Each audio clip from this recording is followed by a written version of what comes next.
Sa lungsod naman po ng Zamboanga, hindi dumating ang mga kapalit ng mga nasirang PCOS machine kanina. Kaya yun, dismayado ang mga botante. Mula sa Zamboanga City, nakatutok live si Rafi Tima. Rafi! Mel, bago yung report na yan, dito pasarado na itong presinto dito sa 434 precinct, cluster precinct 434. Ito at nagka-countdown sila, pakinggan natin, Mel.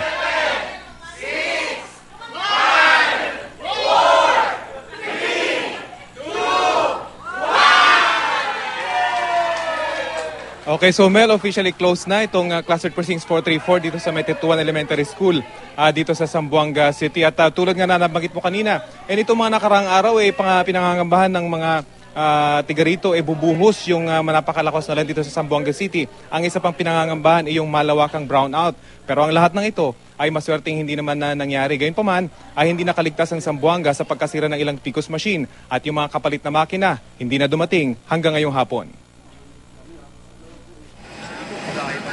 Maaga nagabang ang cargo handler ng Comelec dito sa Zamboanga para sa mga bagong PCOS machine na kanilang hiniling noon pang Sabado.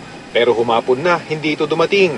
Kaya ang mga botante sa Clustered Precinct 452 na isa sa 8 presintong hindi dumating ang PCOS, inihulog na lang muna sa balota ang kanilang official ballots nang hindi nabibilang.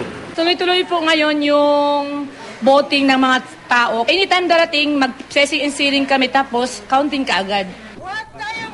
Ang 83 taong gulang na botanteng si Antonio Cabana nagwala matapos malamang hindi dumating ang PCOS machine.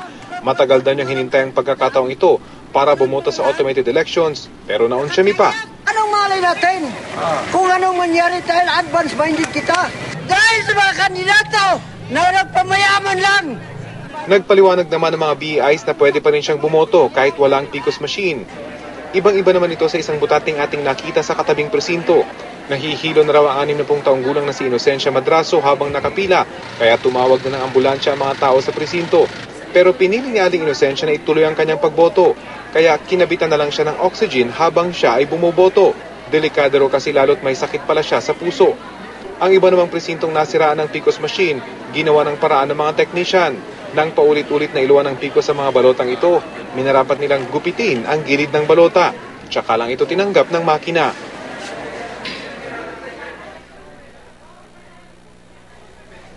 Mel, sa ngayon nga, sarado na itong Precinct 434 at nasa last phase na sila ng paghahanda para magsimula ng mag-transmit ng mga resulta nitong botohan dito. Samantala, sa probinsya ng Basilan na itinigil ng chair ng Board of Election Inspectors ang botohan sa Barangay Kalusugan sa bayan ng Lamitan sa Basilan matapos daw silang paputukan sa loob ng eskwelahan. Minarapat daw niya isara yung presinto dahil baka lumala pa yung sitwasyon, bagamat wala namang nasaktan sa pamamaril. Ibang-iba sa sitwasyon sa Albarca, Basilan kung saan magkatuwang naman yung AFP, Moro Islamic Liberation Front o MILF at Moro National Liberation Front o MNLF para matiyak na payapa ang botohan doon laban sa bandidong grupong Abu Sayyaf. Mel?